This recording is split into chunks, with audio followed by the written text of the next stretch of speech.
Imagine-toi, jeune homme, jeune femme, débordé par la vie quotidienne, le travail, la famille, le boulot, tout ce qui va avec. Si tu es entrepreneur, ton entreprise, tes employés, tes affaires.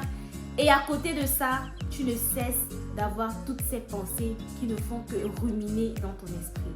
À côté de ça, tu ne cesses d'avoir des pensées qui ne font que trotter dans ton esprit. Tu n'arrives pas à t'en débarrasser.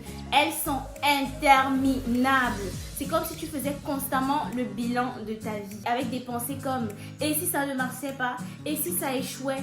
Et si je faisais un accident? Et si ?» Des pensées qui sont interminables. Tu te retrouves dans ce tourbillon mental qui est sans fin. Moi aussi, je me suis retrouvée coincée dans ce tourbillon mental, à ruminer sans cesse, à avoir tellement de pensées, 800 idées par seconde, mais là c'est 800 pensées, parfois négatives par seconde, en tout cas la plupart du temps négatives. Et devinez quoi, ça m'épuisait, ça me fatiguait, ça me paralysait et je n'arrivais pas du tout à faire des avancées concrètes ou bien des efforts concrets sur ce que je voulais faire.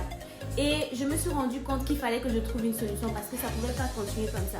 C'est vrai que je me retrouvais dans une situation qui était assez compliquée de ma vie, niveau familial, niveau professionnel, niveau personnel. Et je sais que beaucoup de personnes passent généralement par ces situations-là. C'est compliqué, c'est vraiment compliqué. Mais je me suis dit qu'il fallait que je trouve une solution. C'est alors là que j'ai écouté une américaine qui parle souvent de tout ce qui est effort mental, qui parle souvent de tout ce qui peut nous aider à nous libérer de l'overthinking. Oui, c'est de ça qu'on va parler dans cette vidéo. Et je suis tombée sur le mental detox, la détox mentale. Et c'est de ça qu'on va parler dans cette vidéo. Comment est-ce que j'ai pu utiliser la détox mentale pour me libérer de l'overthinking, qui est tout simplement la rumination mentale constante. C'est ce système dans lequel tu te retrouves coincé parce que tellement tu as des pensées, tellement tu réfléchis.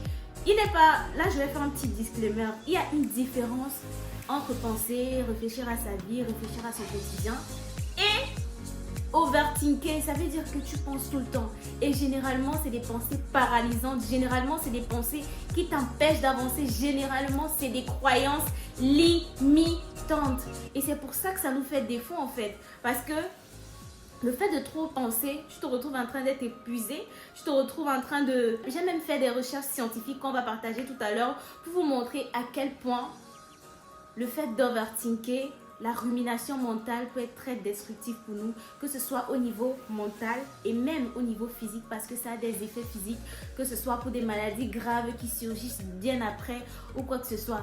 Et je me suis rendu compte de tous ces petits détails-là. Et on va parler de ça dans cette vidéo. Donc, hello tout le monde. Pour toutes les personnes qui ne me connaissent pas, je suis Félicité Edima. Bienvenue sur cette chaîne. Ici, on parle de développement personnel, on parle d'art oratoire, on parle des clés qui peuvent tout simplement nous aider à combler le fossé qu'il y a entre notre vie actuelle et la vie de nos rêves. Si c'est quelque chose qui te parle, si c'est quelque chose qui t'intéresse, tu veux rejoindre cette communauté de bienveillance, d'amour, d'éloquence, de prise de parole. Vraiment, vous êtes la bienvenue, vous êtes les bienvenus. Donc, on va rentrer dans le vif du sujet. Mettons d'abord une définition courte sur le terme overthinking ou bien rumination mentale. Pour moi, c'est tout simplement, ça agit tout simplement quand les voix extérieures, quand les situations extérieures viennent tout simplement éteindre ta voix intérieure. C'est-à-dire que toutes les situations qui se passent autour de toi, quand tu as des difficultés familiales, professionnelles, entrepreneuriales, financières, spirituelles, et que toutes ces situations-là viennent empiéter sur la personne que tu as à l'intérieur de toi, viennent tout simplement éteindre la voix ou briser la connexion que tu as avec toi-même. C'est qui crée en fait ces boucles de pensées négatives qui font en sorte que même si tu avais confiance en toi, même si tu crois en ce que tu fais, même si tu sais ce que tu veux faire, il y a ces pensées-là. Et si j'échoue? Et si ça ne se passe pas bien? Et si je fais un accident? Et si ma femme meurt? Et si, sans fin. Les amis, je me suis retrouvée dans cette situation-là. Je vous assure que c'était vraiment difficile. Et d'autant plus que je sais de quoi je parle. Je sais que beaucoup de personnes vivent cette situation. J'étais très étonnée quand j'ai eu cette discussion avec une amie très proche à moi, mais qui me disait tout le temps, elle a des projets fous. Elle a plein de choses à faire. mais elle a tout le temps ces croyances limitantes là qui viennent comme un blocage, comme une barrière à tout ce qu'elle peut vouloir faire. Et c'est ces pensées là, 800 pensées par seconde. Et tout le temps, la majorité du temps, ces pensées sont négatives et viennent tout simplement nous détruire en fait, nous empêcher d'avancer. Et donc, je vais vous partager qu'est-ce que c'est vraiment la mental detox. C'est vrai qu'il y a aussi la dopamine detox, mais c'est pas de ça qu'on va parler aujourd'hui. Aujourd'hui, on parle de la mental detox. Alors, j'ai fait quelques recherches scientifiques des effets que l'overthinking ou bien la rumination mentale peut avoir sur nous. Quels sont les effets qu'elle peut avoir sur notre mental et sur notre corps? Je vais les lire. Alors, la première recherche que j'ai trouvée, la preuve scientifique que effectivement elle a des effets sur notre corps, c'est une étude qui a été publiée par le Journal of Neuroscience aux États-Unis qui a montré que l'overthinking surcharge les circuits neuronaux du cerveau, entraîne la diminution de matière grise, notamment les zones responsables de la prise de décision et de la régulation des émotions. Est-ce que vous comprenez un peu ce que cette étude montre? En gros, elle montre que la diminution de la matière grisante, c'est-à-dire ce qui nous permet d'avoir la connaissance, ce qui nous permet d'avoir des informations, de réfléchir, de prendre des décisions, cette zone-là, en fait, vu qu'elle est surchargée par énormément de pensées, en fait, elle empiète sur notre manière de réfléchir, notre capacité à prendre des décisions. Et ça devient très dangereux, surtout quand on est adulte et qu'on est amené à prendre des décisions tout le temps. Tout le temps. Si tu es toujours dans la réflexion, tu vas te rendre compte qu'il y a des décisions que tu n'arrives pas à prendre. Et même quand tu les prends très très tard parce que tellement tu as réfléchi et si. Donc, guys, ça c'est la première des choses. Et donc, la deuxième des choses, c'est une recherche scientifique qui montre que l'overthinking, en fait, augmente notre stress et notre anxiété. Le docteur Susan Nolen, psychologue à l'université de Yale, a prouvé dans ses études que les personnes qui passent trop de temps à ruminer ont plus de risques de développer des anxiétés, des maladies cardiovasculaires, des cancers et des dépressions. Les amis, je vais vous mettre ça là à l'écran pour que vous puissiez voir un peu. Les amis, c'est pour vous dire à quel point ça peut être très destructeur. Que ce soit pour notre mental, pour avancer sur nos différents projets ou que ce soit pour tout simplement notre santé mentale en fait, notre corps. Et donc, pourquoi est-ce que la détox mentale est la solution à ce problème? Alors, la détox mentale, je vais d'abord mettre un petit disclaimer parce que je vous connais, je vais voir les gens en commentaire. Non, des solutions radicales comme ça, des solutions qui ne marchent pas et tout. Je mets d'abord un petit disclaimer. La détox mentale ne veut pas dire que vous n'allez plus avoir de pensées négatives, que tout sera beau dans votre vie, fini avec les difficultés dans les pensées négatives et tout. Non, les amis. On n'est pas dans un monde de bisounours où tout va bien, non. La détox mentale n'est pas faite pour ça. C'est vrai qu'en tant qu'être humain, c'est normal d'avoir parfois des pensées négatives. C'est ce qui fait de nous des êtres humains. Le problème, c'est quand ces pensées négatives deviennent prennent trop de la place. Tu n'arrives même plus à voir des choses positivement. Tu n'arrives même plus à voir le bon côté de la vie, à voir le bon côté des choses parce que tellement il y a des pensées négatives qui te submergent dans ton esprit que tu n'arrives plus à voir ces bons côtés-là.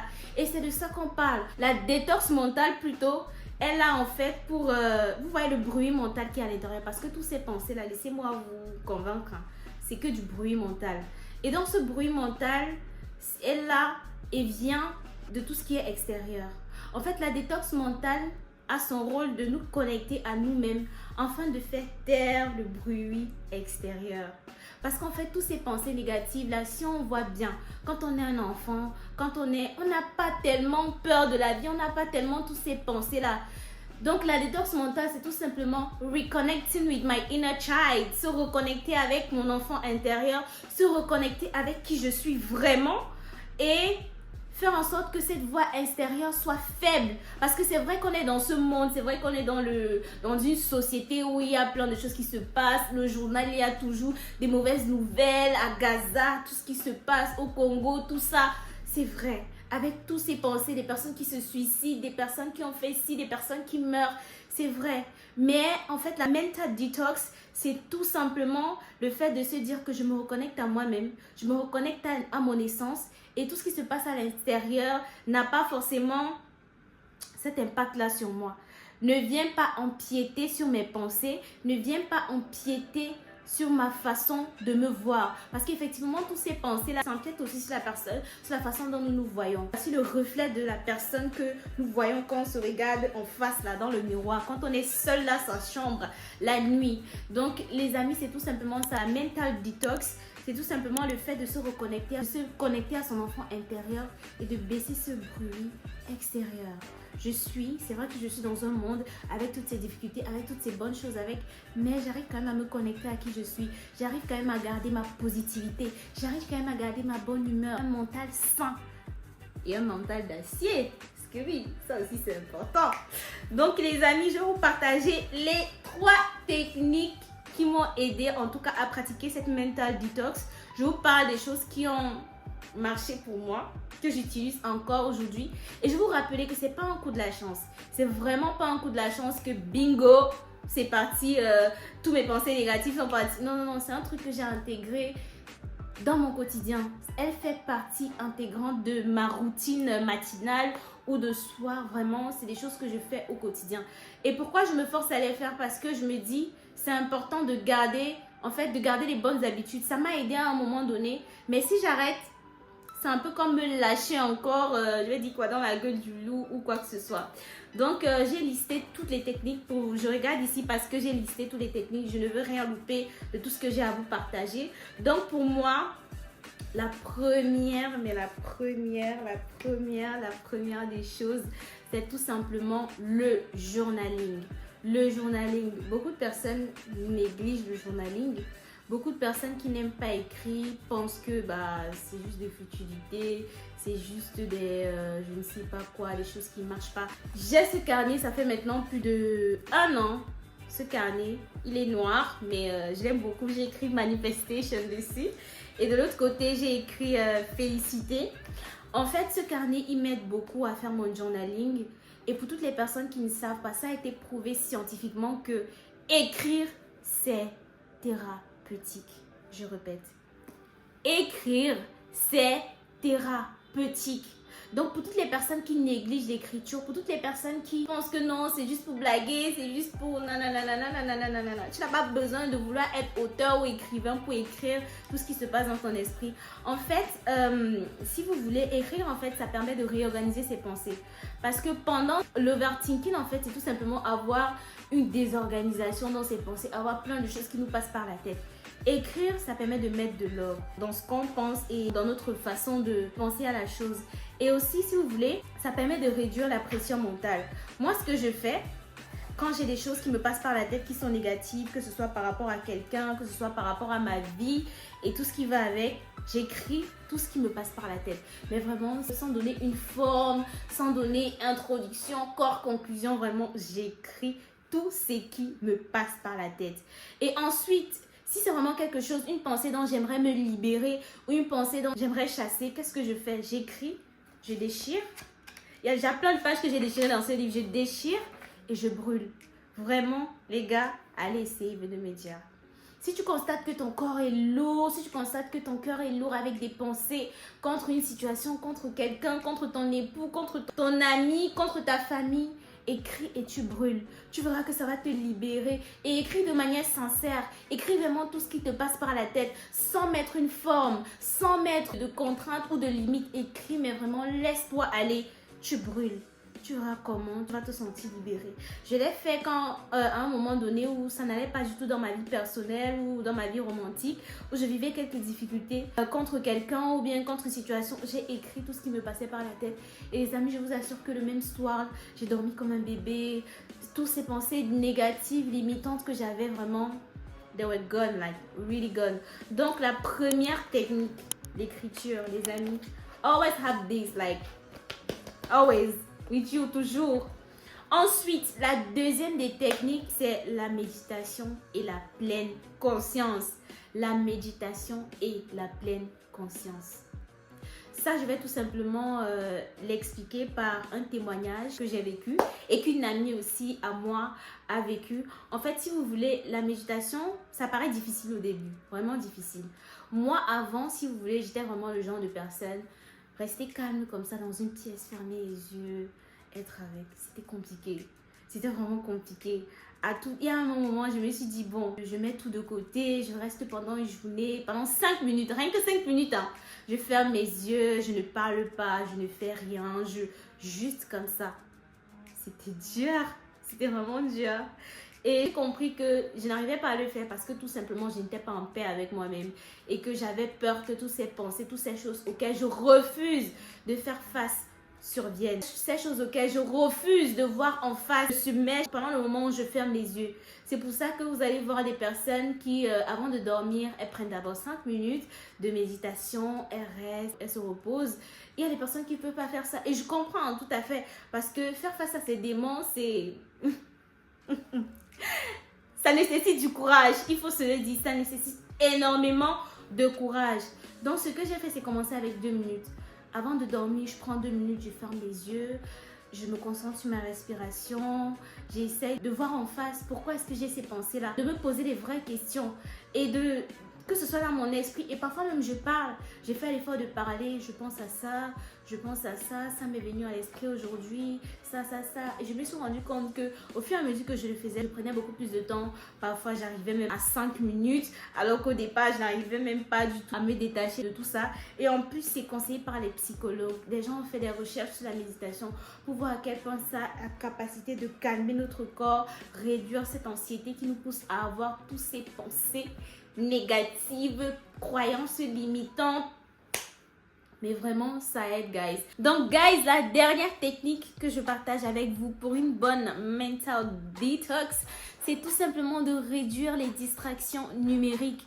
Oui, peu importe ce que vous pouvez entendre, en fait, les distractions numériques ont un impact sur toutes ces pensées, sur toutes ces croyances limitantes qu'on peut développer, sur toutes ces pensées incessables qui tournent dans nos têtes H24, 800 000 pensées par seconde. Vraiment, les gars, rassurez-vous, je vous le dis aujourd'hui, ça a vraiment un impact. Et il y a même des études qui le prouvent. Donc moi, ce que je fais, c'est vrai qu'en tant que créatrice de contenu, c'est assez différent, surtout pour les personnes qui se placent au niveau de la consommation.